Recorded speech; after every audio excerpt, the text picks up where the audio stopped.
In the year 1202, a powerful army of vampires, led by three elder vampires, Marcus, Victor, and Amelia, arrives at a village that has been ravaged by the lichens. The village's destruction is directly attributed to the actions of William Corvinus, Marcus's twin brother, who was the first and most powerful werewolf. His rage, which turned an entire village into lichens, threatens the fragile balance between humans, vampires, and lichens. The vampires quickly move to eradicate the threat. The bodies of the village inhabitants are burned, but those who had been infected by William's bite are killed by the vampires before they can be burned. The head vampire, Victor, advocates for William's immediate destruction. His extreme bloodlust and ruthlessness lead him to conclude that the only way to stop William's rampage is to kill him. Victor is determined to maintain control and stability within the vampire coven and prevent the lichens from gaining power. However, Marcus refuses to allow his twin brother to be slain. Marcus, despite knowing the risks, insists that William is his brother, and no matter how out of control he is, he cannot condone his death.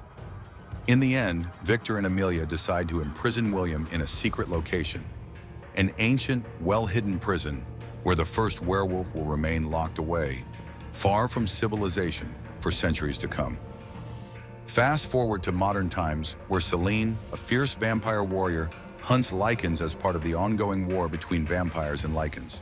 However, she is deeply disturbed by the death of Victor, who had turned her into a vampire many years ago. Selene believes Victor's death was part of a greater conspiracy, and she is determined to uncover the truth behind it. Her search leads her to uncover a shocking revelation. Marcus, the first vampire, has awakened from his centuries-long slumber, and he seeks to free his brother William from the prison where he has been kept for over 600 years. Marcus's awakening triggers a series of dangerous events. He is determined to release his brother from his prison, believing that together they will be unstoppable. They plan to unite their powers and become the rulers of a new world, one where they control both vampires and lichens, creating an unstoppable hybrid race. However, this plan conflicts with the vampire coven's long-standing war against the lichens, and Marcus's plans threaten to destroy everything that the vampire elders have fought to protect. Marcus himself awakens earlier than expected, interrupting Craven's plans. Marcus is an ancient and powerful being, and Craven and his men are swiftly slaughtered by Marcus's overwhelming strength. The vampire elder's fury is unleashed upon the coven, and it becomes clear that Marcus's intentions are far more dangerous than anyone could have imagined. He intends to free his brother William, and together they will reshape the world. In the aftermath of Craven's death, Lorenz Macaro, an elderly vampire elder who has kept himself hidden from the vampire-lichen conflict for centuries, sends a team of cleaners to investigate the aftermath of the battle in the lichen lair.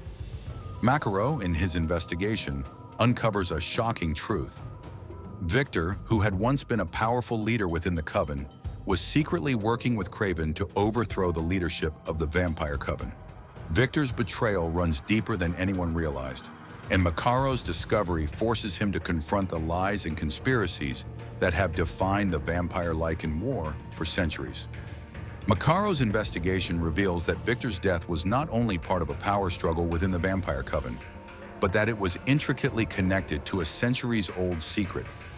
Upon further investigation, Macaro uncovers a strange object, a metal disc hidden inside Victor's body.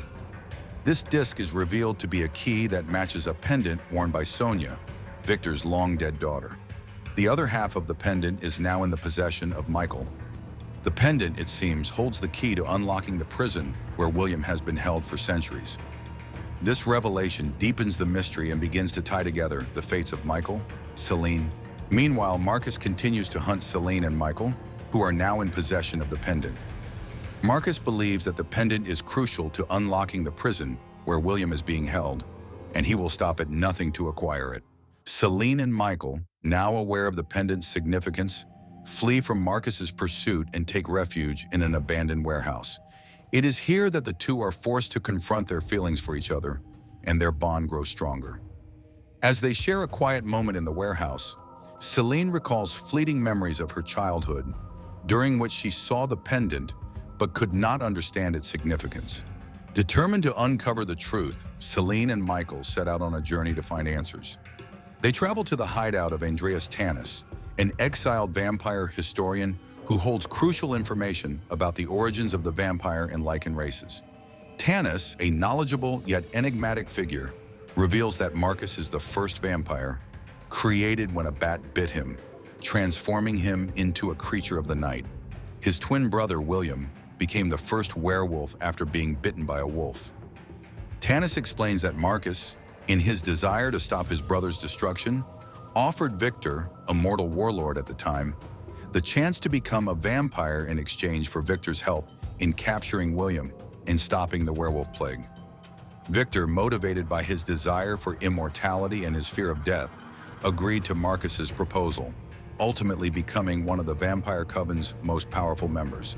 However, Victor never followed through with his original plan to kill William. Instead, he allowed Marcus to imprison his brother, believing that destroying him would lead to the extinction of all vampires. Tanis further reveals that Celine's father, who was an architect, designed the very prison where William was kept. This makes Celine a key figure in unlocking the prison's location, as the secret to its whereabouts has been encoded in her blood. Victor, upon learning of Celine's family's involvement in the creation of the prison, had them killed. However, before their death, Celine's father ensured that she would carry the secret of the prison's location within her.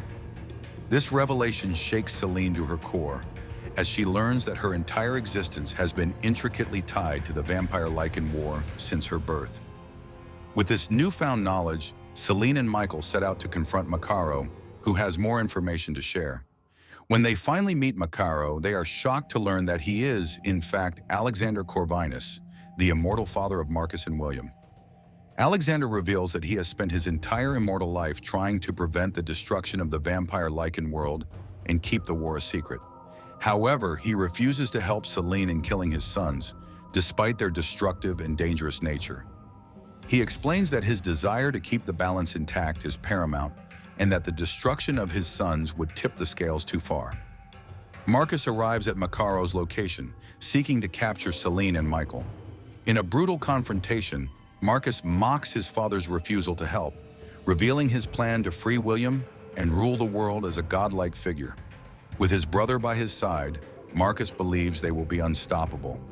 To protect Celine, Alexander sacrifices himself by giving her his blood, which grants her hybrid abilities, an enhancement of her strength, speed, and healing abilities. This transformation takes Celine's already formidable abilities to a whole new level, allowing her to stand toe-to-toe with Marcus.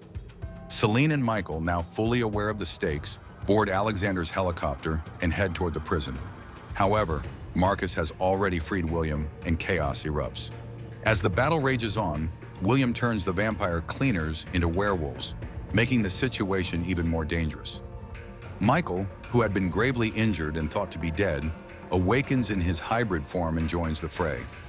His newfound hybrid abilities make him a formidable adversary, and he fights with unmatched fury. In a savage battle, Michael kills William by tearing his head off, finally ending the reign of the first werewolf. The final battle takes place between Celine and Marcus in a brutal hand-to-hand fight, with the two combatants displaying strength, speed, and endurance far beyond normal vampires.